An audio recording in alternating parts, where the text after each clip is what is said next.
Good afternoon. On behalf of the Center for Community Progress, I'd like to welcome you to today's webinar. My name is Julia Zimmerman, and I serve as the Program Officer for Education, Leadership, and Engagement here at Community Progress.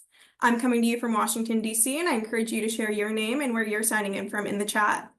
Community Progress webinars equip participants with the building blocks to understand and solve tough challenges related to property vacancy, abandonment, and deterioration.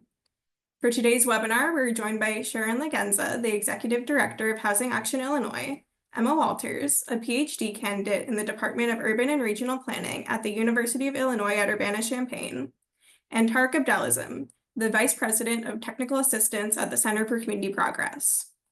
Before turning it over to our speakers, I want to mention that we will allow time at the end of the presentation to answer questions. If you have a question during the presentation, please submit them via the Q&A box below.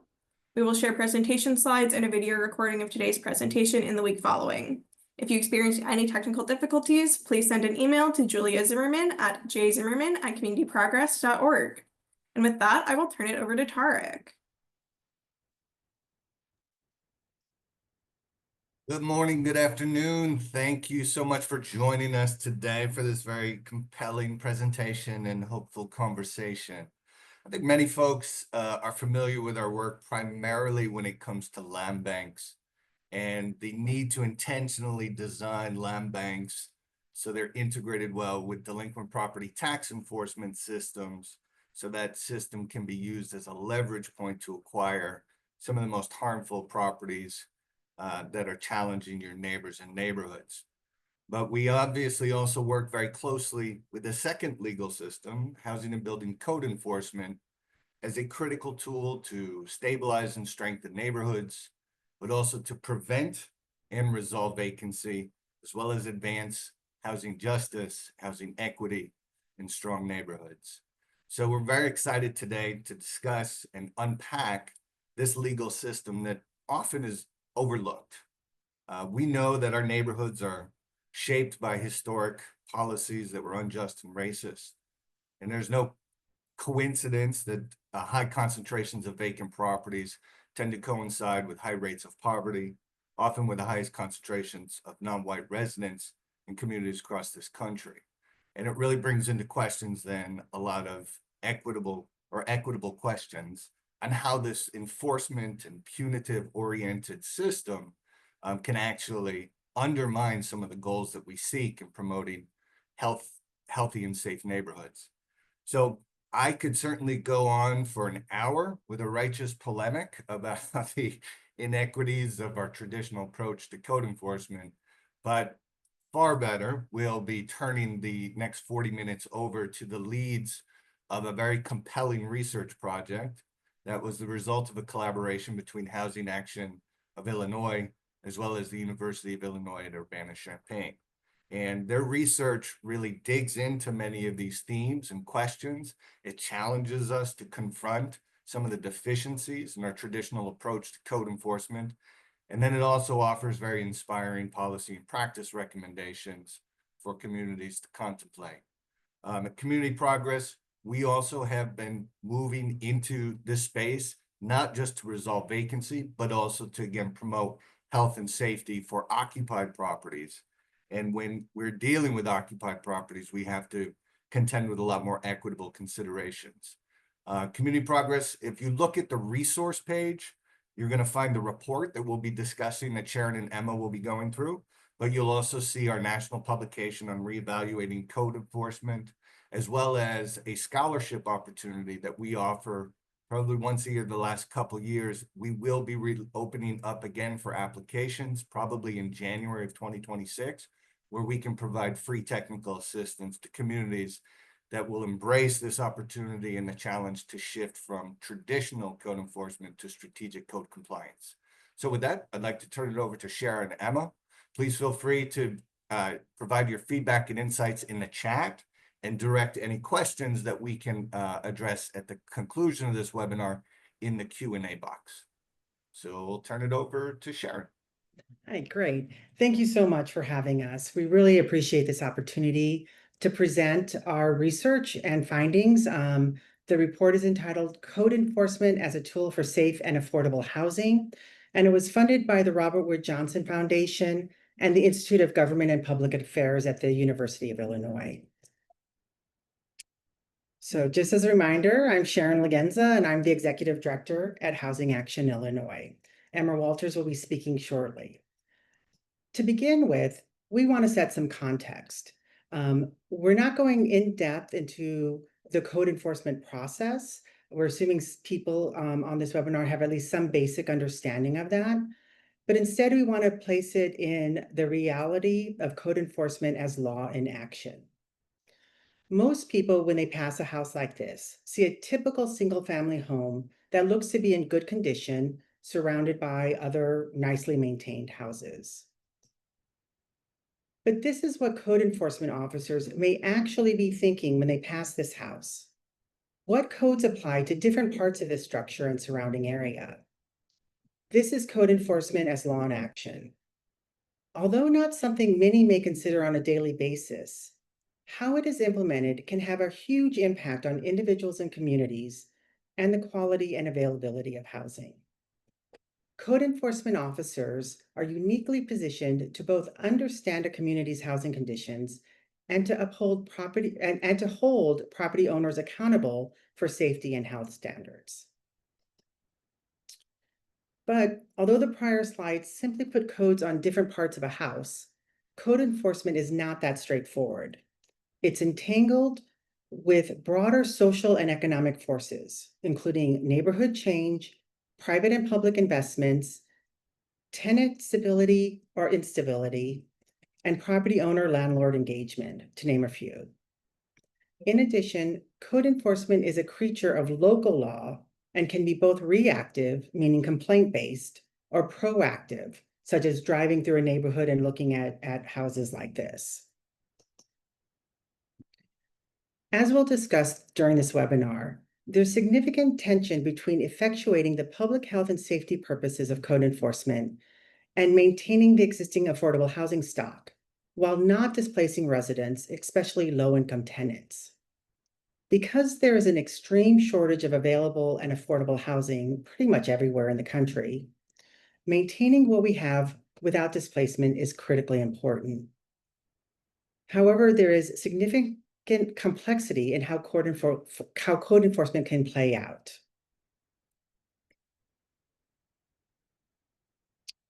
So one set of concerns involves the discretion of local government code enforcement officials who may enforce codes differently based upon the racial or socioeconomic status of tenants, landlords, or the neighborhoods in which the property is located. Robin Bartram, in her 2022 book, Stacked Decks, describes the ways in which these biases are often applied to achieve what she calls stabs at justice in Chicago's code enforcement ecosystem. Such differential enforcement may be desirable from an equity perspective, meaning it may recognize and help to minimize the impacts of hardships for tenants and landlords based upon their situation. But such discretion may also increase the potential for housing instability, evictions, and displacement. In addition, the number of households living in poor quality housing has not changed over the past 20 years, and households of color remain disproportionately impacted by poor quality housing as both renters and owners. Code enforcement action is needed throughout cities. As Emma will discuss in more detail, we observe that there is substantially more code enforcement action and need for support in a small number of neighborhoods in our subject cities. And these neighborhoods tend to display heightened patterns of demographic and social vulnerability for residents, meaning the stakes associated with code enforcement are much higher, both with regards to health and safety, but also with regards to housing stability. While code enforcement activities are vital for protecting individual and collective public health, safety, and well-being, the potential harms caused by implicit bias and differential treatment are great. And the material consequences. Looks like we lost Sharon's connection. Are you we're seeing back. me now? Am I back? Yes. But we lost the slide deck. All right, let me try again. From where? Let's try this again. Are you there? Are we back? Yep. All right, so I'm sorry, where did you lose me?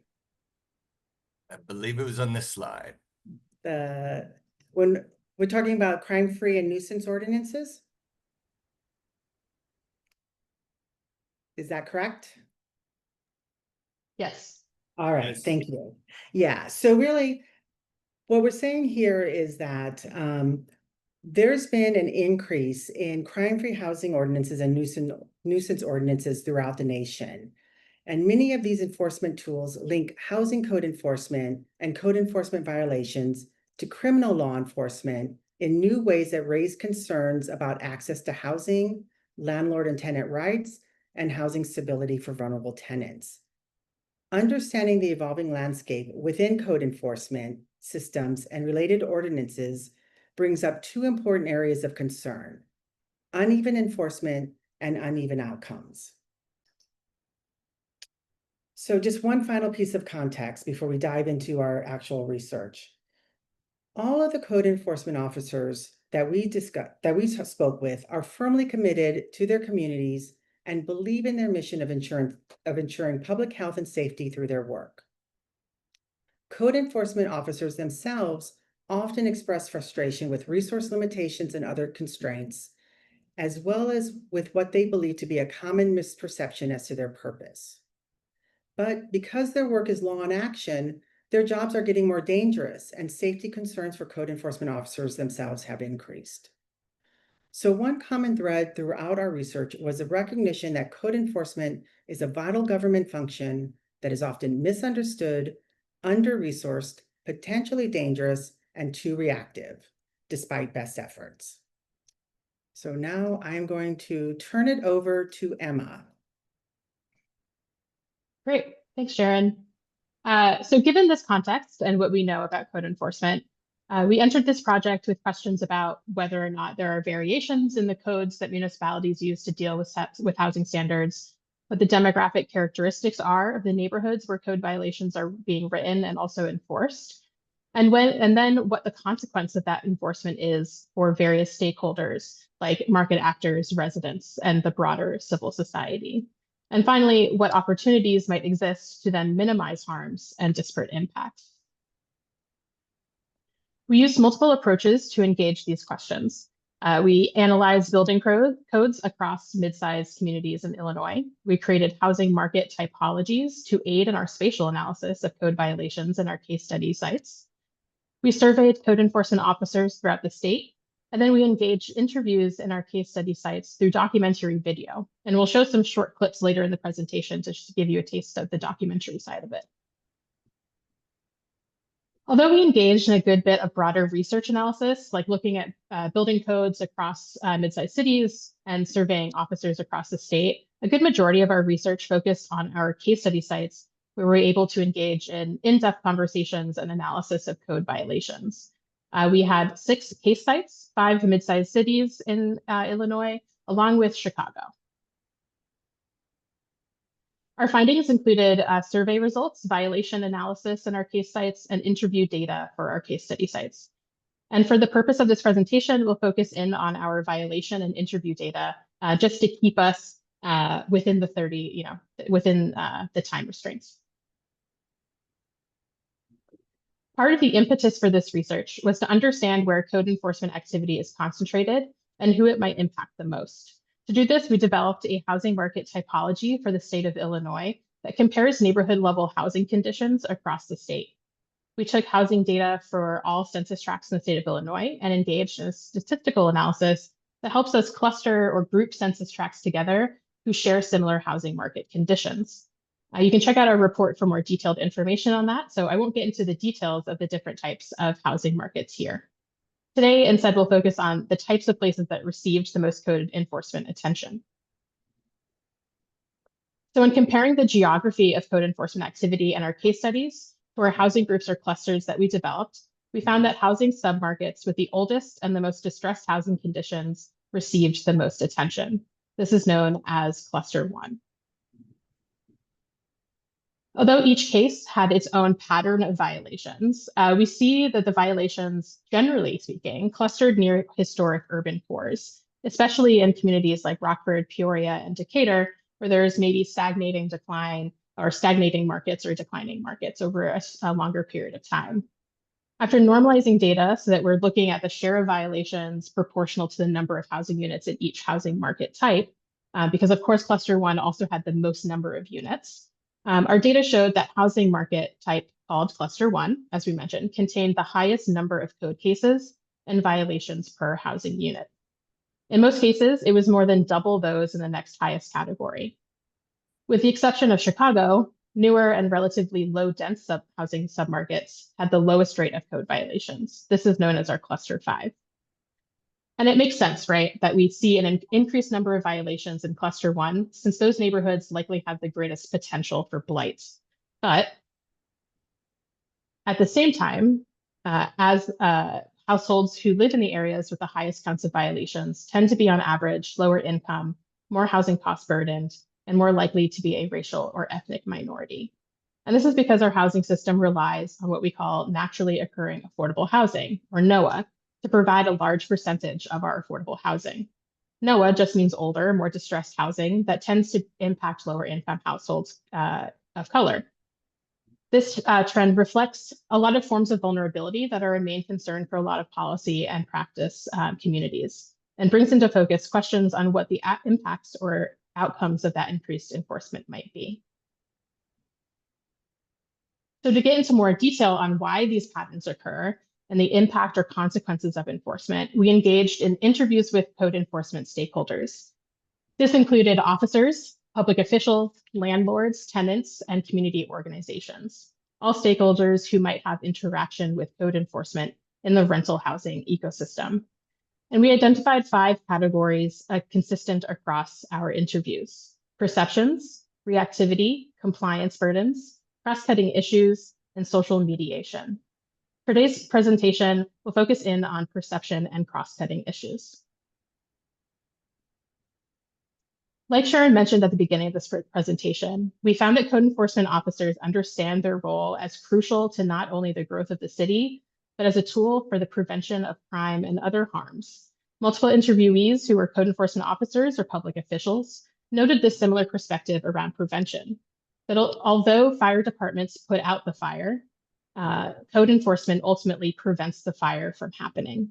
And so code enforcement departments see themselves as integral pieces of the puzzle when it comes to maintaining healthy, safe, and prosperous communities.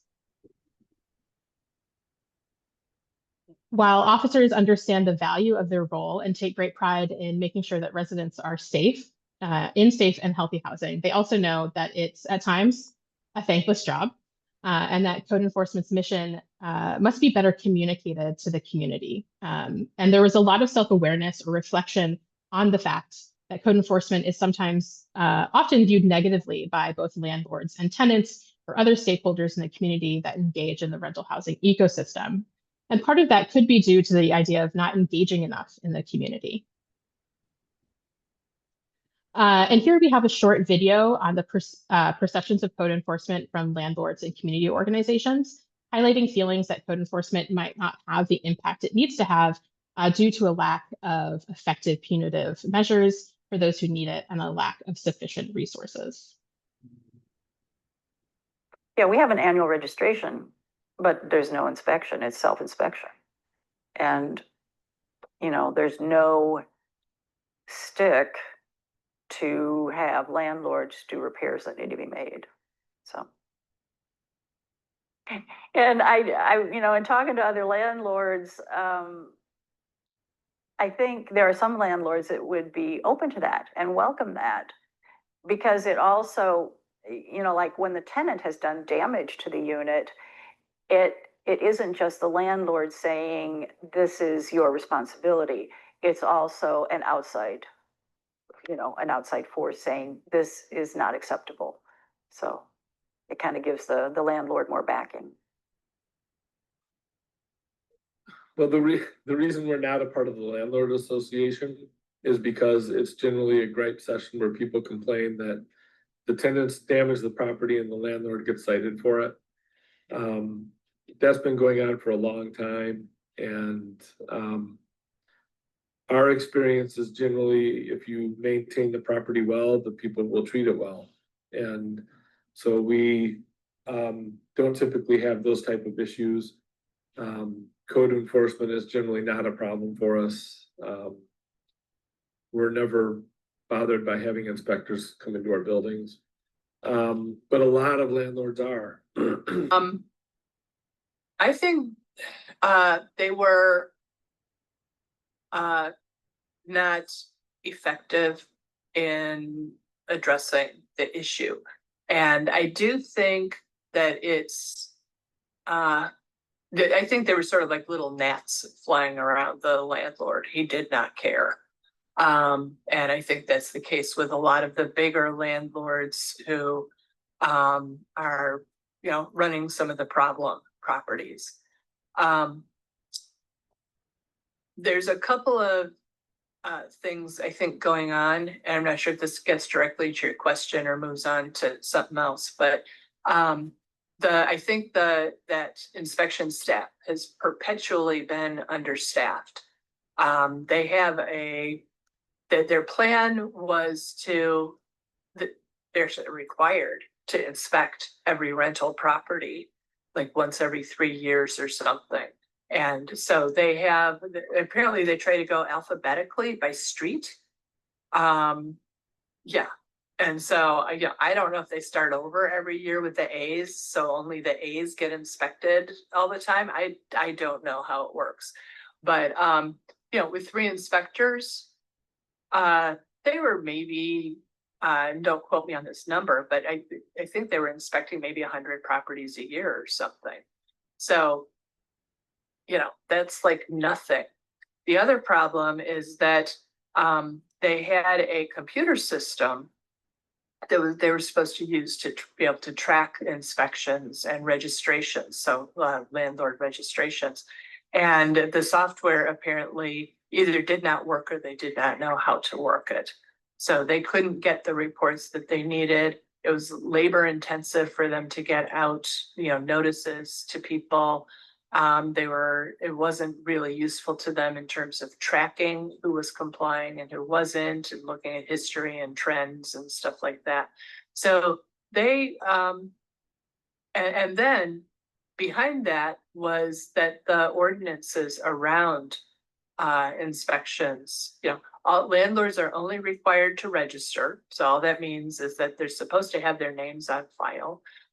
There's very poor compliance with the registration program.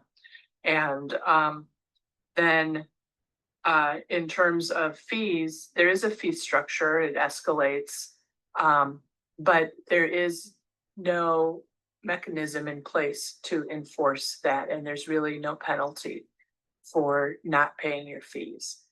So in many ways, it felt to me like the inspectors were sort of irrelevant when it came to complaints about these habitually bad landlords.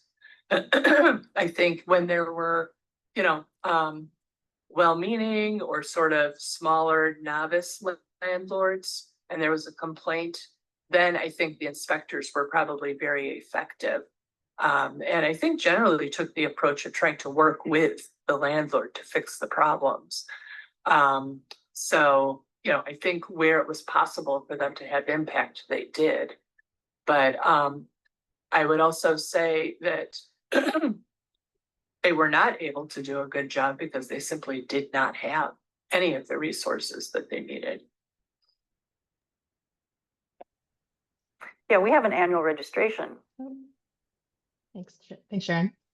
So landlords and especially advocates communicated these difficult perceptions of code enforcement due to the complex nature, right, of mediating or handling relationships between, both landlords and tenants, but also with code enforcement resources, and often resources that were at capacity. And this was confirmed by interviews that we had with tenants. So this tenant here, as an example, saw code enforcement as letting their negligent landlord get away with too much and not having tools beyond fines, despite the egregious health and safety issues in her family's home. She experienced regular plumbing issues that forced her family to use a gas station bathroom for multiple months, had issues with black mold, and various other problems often related to substandard housing. Unfortunately, from her perspective, code enforcement was unable to solve the problem. Perceptions like this, the idea that code enforcement cannot or might not solve the problem or might ultimately lead to negative consequences for tenants themselves, along with the fact that some tenants didn't even know that code enforcement was an option for them, often leads tenants to tackling home repair issues themselves. For tenant perspectives, they were unsure about how or if code enforcement could actually help them in achieving healthier and safer housing. Tenants also mentioned understanding that their home was naturally occurring affordable housing. And perhaps because of this, there was an unspoken agreement between them and their landlords that because they have below market rate rent, that it limited what the tenant could ask for in regard to quality. This leads well into our conversation of cross-cutting issues.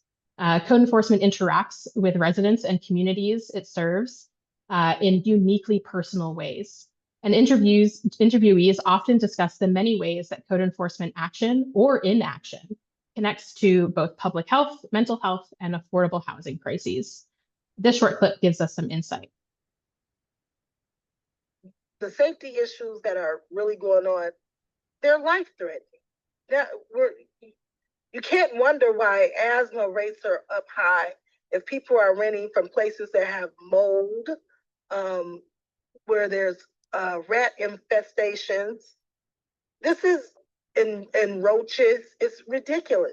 How can people be healthy if there's not healthy homes to live in? I think the other issue that causes displacement is the failure of landlords to maintain their units, and eventually people get tired of living in horrible conditions and they quit paying their rent, end up getting evicted. So oftentimes, I would say evictions and poor conditions are linked. And so we've been promoting a more proactive approach to it, where that the city should just go out and inspect all units, with the idea behind that being, one, is that it takes the burden off of tenants. Two, it's just actually promoting good rental policy. That, I mean, if you're a homeowner and you have a problem in your unit, you want to take care of it while it's a small problem and deal with it so it doesn't get really big. Well, that's not oftentimes the case, is that they just let small problems deteriorate till they get big problems and worse. And then, you know, at some points it gets to such a point where they have to actually even abandon buildings. And in some ways that Chicago loses as much affordable housing just by abandonment because of poor maintenance issues than they do from any of the other, you know, kind of reasons for that. So it's a, you know, I would say that leads, and then that leads to less affordable housing and higher rents. Other themes present in our interviews, and which are discussed further in our report, but we won't get to today, include the ways that code enforcement might build and foster collaborative relationships with strategic partners to better respond to the issues they encounter during the inspection process, and sometimes which they are not necessarily trained or prepared to respond to. We also discussed the common compliance burdens, particularly financial burdens for small landlords, and the precarity of violations for tenants, and the common description of code enforcement as a reactive process. So one that relies on complaints, often without the resources necessary to take more proactive measures. What we learned from our assessment is that code enforcement predominantly focuses on reducing blight, often through a focus on exterior aesthetics or exterior signals to distress, and through a reactive stance. But unfortunately, without the required tools to actually address why blight occurs in the first place. And the focus on blight reduction often means focusing on neighborhoods with more naturally occurring affordable housing, causing not only a focus on communities with more exposed to substandard housing, but increasing the likelihood of instability or housing instability or other unintended consequences due to code enforcement action. In many ways, our system relies on blight to provide affordable housing.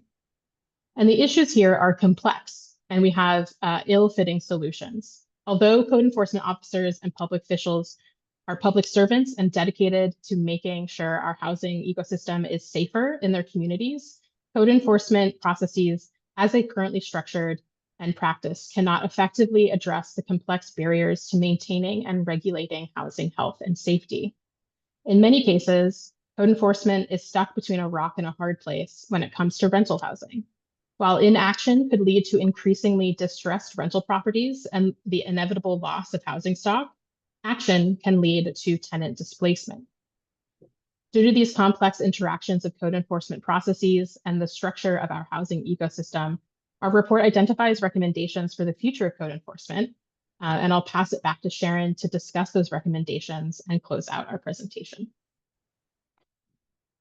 Great, thanks. And I just want to note that some of our recommendations we previewed in the prior discussion, but also some of them are in our report, are based on information we couldn't go into in detail here right now.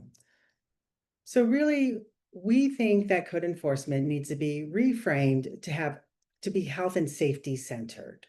And there are 4 ideas to do that: in-house mediation, an equity-based licensure program, expanding financial resources, and centralizing data. One thing we learned from our research is that code enforcement officers often lack the necessary time, training, and tools to mediate between landlords and tenants, or to provide at-risk tenants with the information they need to navigate complicated systems. To address this, we recommend that social workers or counselors be made available for code enforcement officers in especially complex situations, although we want to be mindful of mandatory reporting requirements and resource constraints.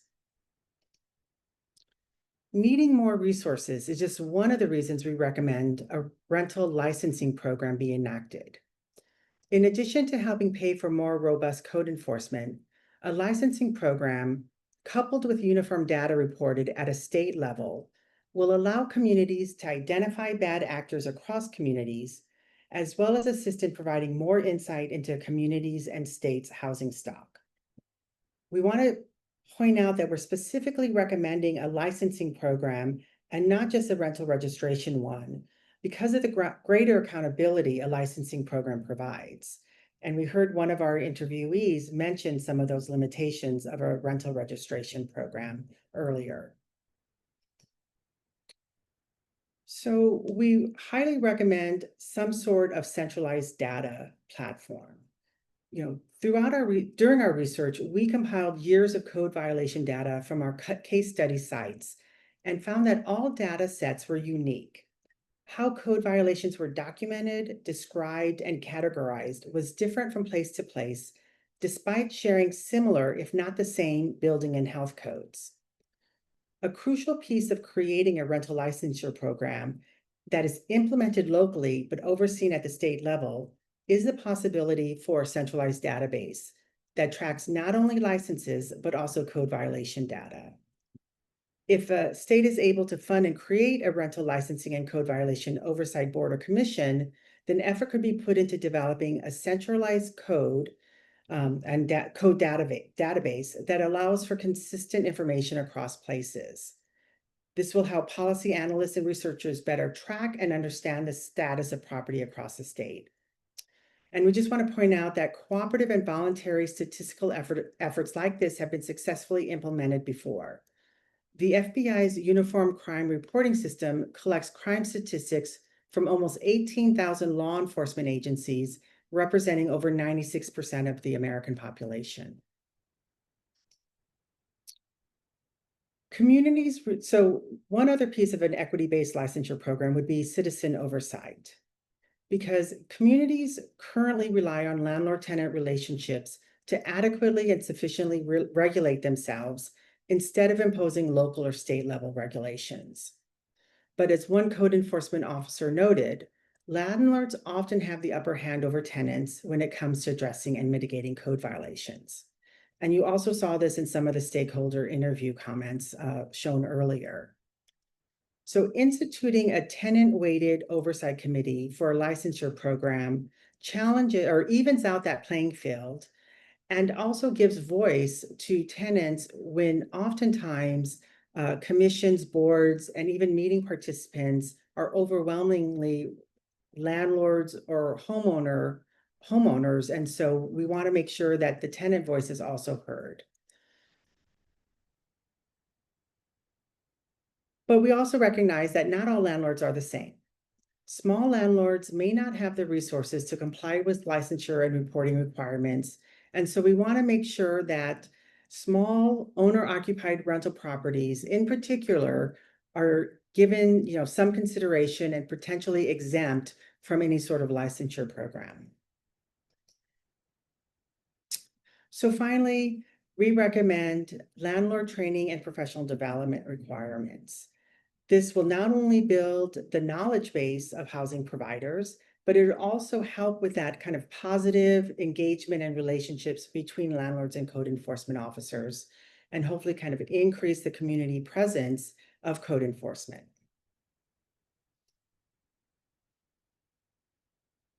So another common thread from our research is that often small, well-meaning landlords lack the resources to make the necessary repairs to come into compliance. And as we've heard, when that doesn't happen, small problems sometimes become big problems that lead to housing stock having to be pulled from the market. So some municipalities have been able to introduce landlord repair funds, particularly aimed at small landlords. And this is something that we would recommend so that we can preserve the housing stock and preserve the landlord diversity that I think we want in all of our communities.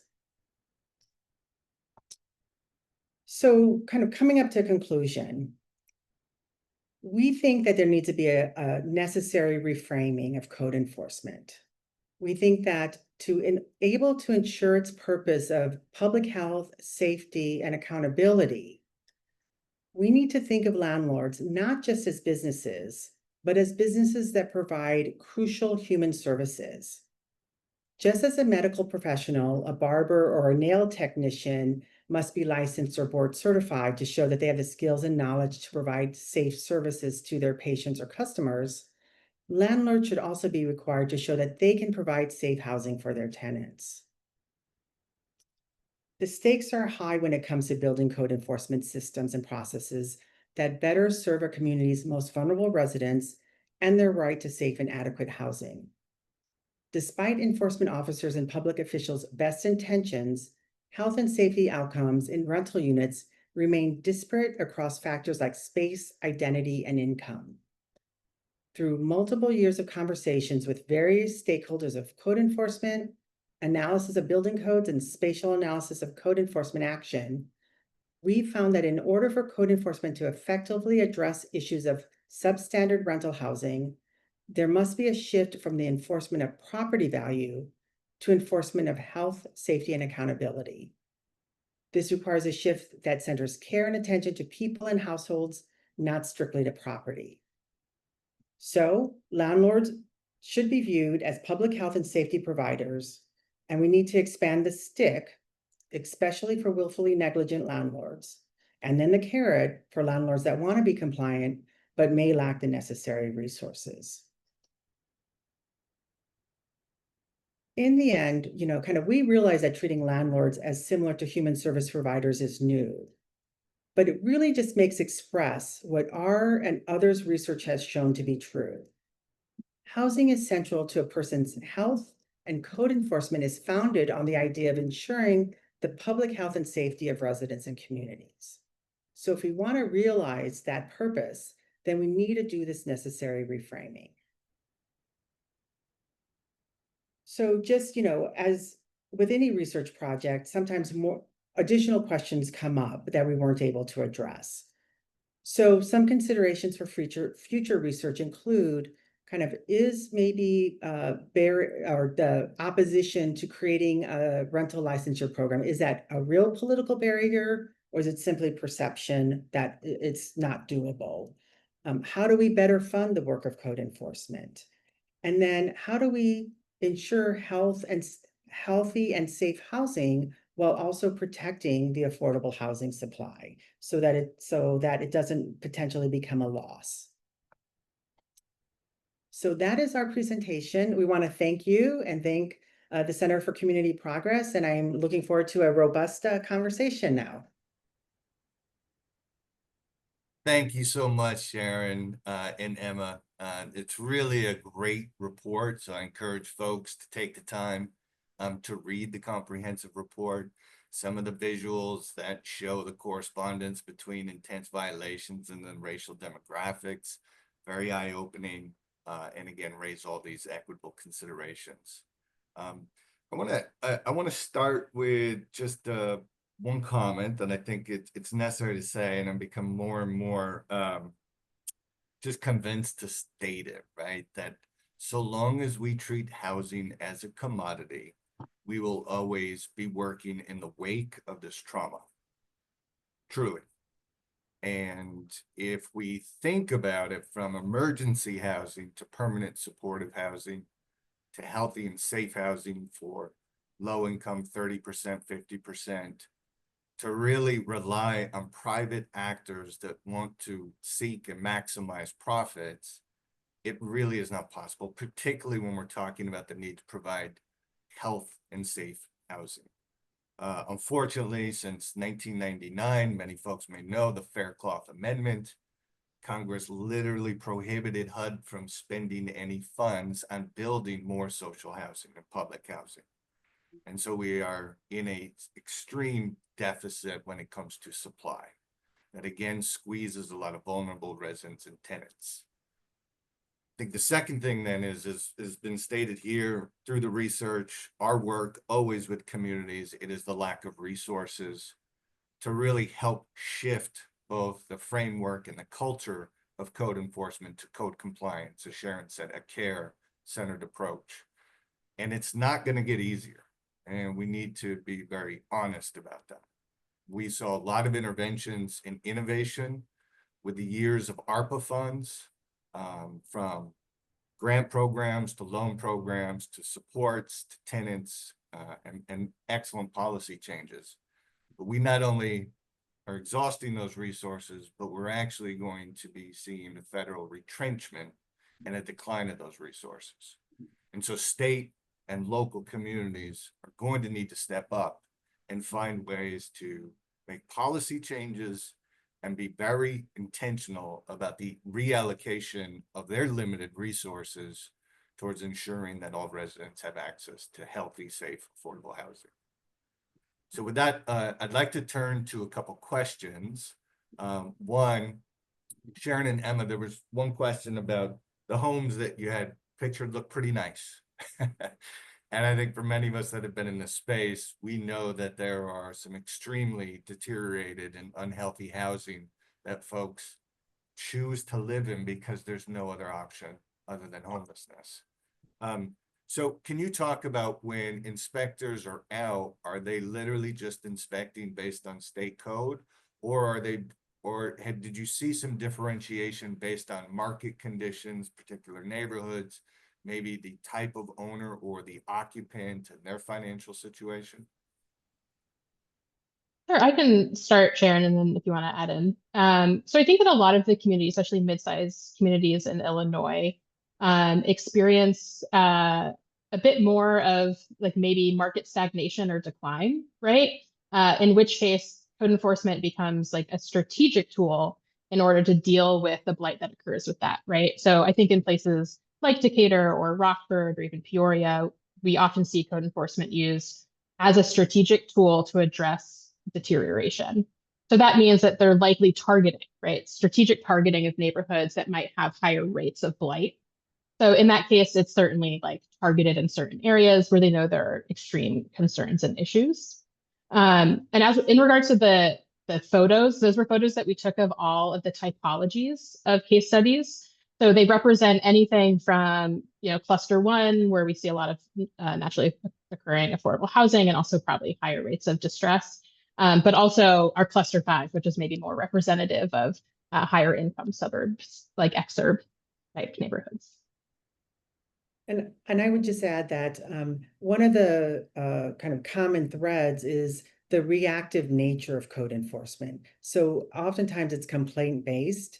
And from what we could pull from some of the data is that it's usually exterior condition issues, right? I think one of the things that is surprised me as someone, not embedded in the code enforcement world, is that there didn't seem to be that many interior inspections.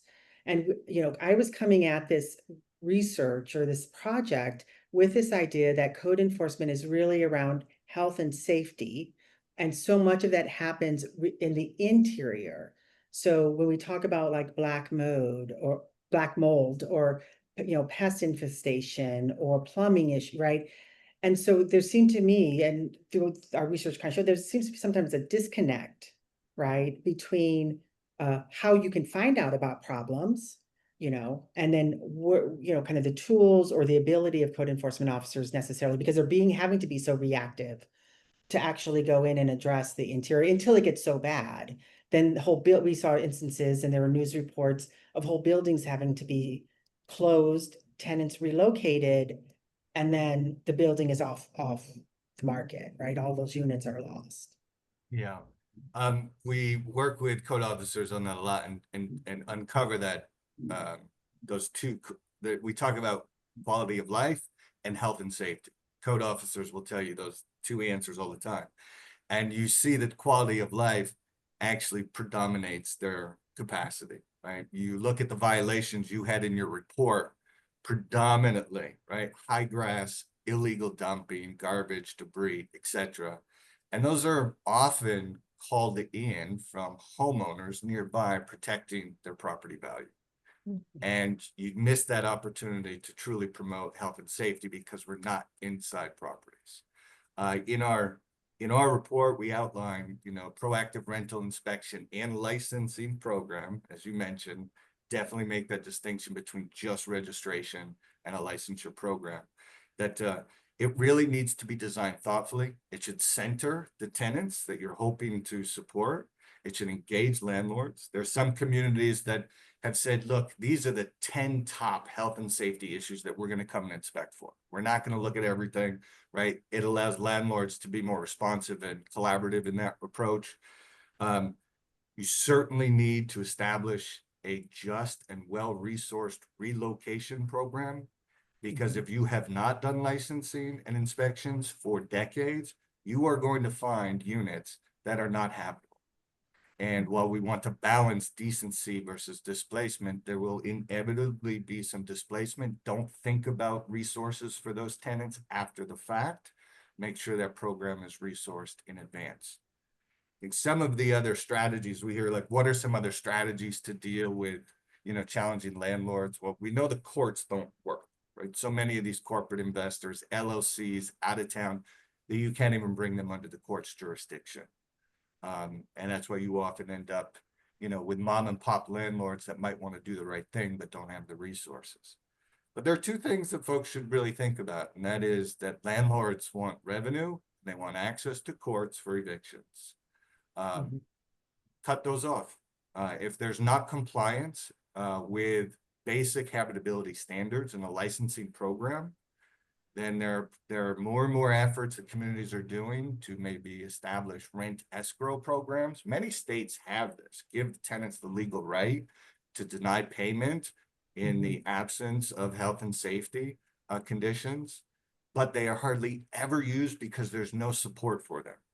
Los Angeles has a great rental escrow program that's a national model, but then more and more communities are also denying landlords access to courts for eviction proceedings if they're not licensed, right? So a couple creative out-of-the-box problems or solutions, right? Landlords are not the problem. As so long as housing is a commodity, they are an integral partner in creating health and safe housing for communities.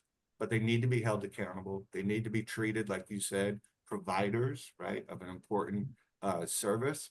And we need to find ways to reward those good landlords and then really find those, stick interventions to address those who are failing to meet the most basic health and safety standards. I'm sorry, I would just add, one of the things that we weren't able to address during the presentation, but is in the report, is this idea of tying underwriting to court enforcement. Can you say that again? I'm sorry. Tying underwriting, when you think about landlords or kind of the LLCs, particularly investors, trying to get credit, right, to purchase more buildings, is there a way to think about code enforcement violations and kind of their track record as a landlord and introduce that into the underwriting process for more credit, right? I thought that was a fascinating element of your recommendations, but really needs to build out then that state infrastructure and the data systems. Yeah. Exactly. I would also check out, folks want to see how data can be used to support, right? What I basically just call housing justice, right? That is what this is, ensuring housing is a right and access to affordable and healthy and safe housing is a right for all. Check out Rochester, New York. They have used their data platform, it's called Building Blocks, in a very novel way for tenants. So they actually, in a public facing portal, you can see, is my landlord in compliance with the city's registration program? How is the property manager? They actually can grade them.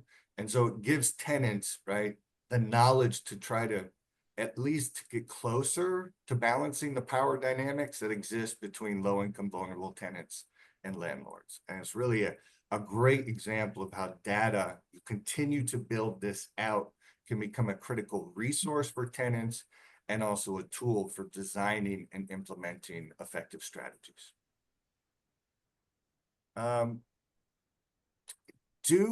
Illinois is not a preemption, right? There are some states that basically pass laws at the state level that deny or severely limit communities' ability, right, to pass inspection or licensing programs. Illinois is not a preemptive state, right? Correct. Where would you see, did you come across the best example of how a licensing program is being implemented?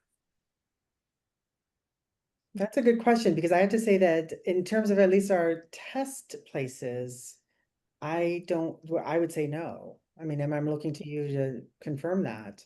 Now, we did not look at every community in Illinois. We were focusing in on those 6. But I noticed in the chat, a couple of places have mentioned that they have licensing programs, so it would be interesting to take a look at those as models. Yeah, thank you. There's certainly some other national resources. There's the Strategic Code Enforcement Management Academy that's run out of Memphis, some excellent partners to community progress, bringing together teams of code enforcement leaders to really discuss some of these challenges and do knowledge sharing. Change Lab Solutions has a whole portfolio of templates of local ordinance for proactive rental inspection and licensing programs. And again, some of the resources on our website provide some case studies and some examples a really good performance-based inspection and licensing program where you can change some of the conditions and requirements based on the behavior of the landlord.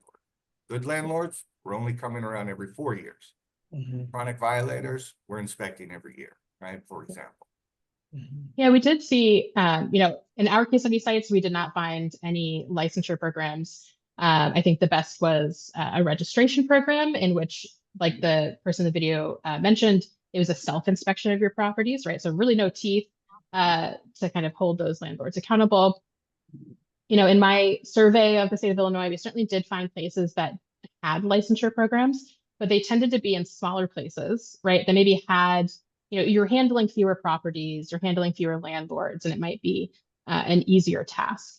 And I think there are great resources out there, like you mentioned, Tarek, of people who are doing licensure programs. But I think what we really emphasize in our report that's really important, that is not something that's necessarily being done, is the centralization of data, right? And again, that is a hard task, right? That would require significant policy advocacy at the state level before, moving on to hopefully like a national movement for it. But in order for a licensure program to have the revocation policies for landlords that we want, you need to have the data available so that when someone is applying for a rental license, you can look to see, do they have extensive violations? Are they an egregious landlord in the neighborhood next door or in the city across the state? Have they had their license revoked before? So that you can have these kind of like punitive measures for egregious landlords, right? Right now, the only kind of like punitive measure that we really have that's applicable to this This seems actually one's targeted at tenants, right? That tenants can't rent. It's very hard for them to rent if they've been evicted, right? And that, that's an inequitable and unfair movement. But how can we think about that in regard to similar procedures instead for landlords, ones that should be providing, they're housing service providers? Yeah. Oh boy, we could go on for hours here, right? Yes.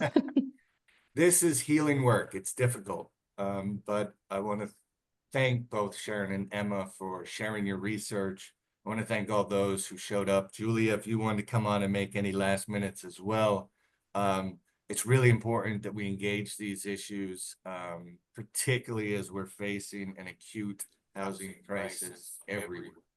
But show up, stand up, and continue to be heard. And we look forward to supporting those who are committed to really pursuing a framework of compliance and an overall agenda of housing justice for all. Yeah. Awesome. Thank you guys so much for such a great presentation. Thank you to everyone for joining today. A reminder, we'll send out slides and a video recording of today's presentation in the week following. I encourage you to hop into the resources tab and check out both of those reports and the TA scholarship, and we'll also include those links in that email too. And I dropped a link to a survey that we would love if you could just fill out. Here it is again, to help us make webinars even better. Thanks so much, everyone. Thank you.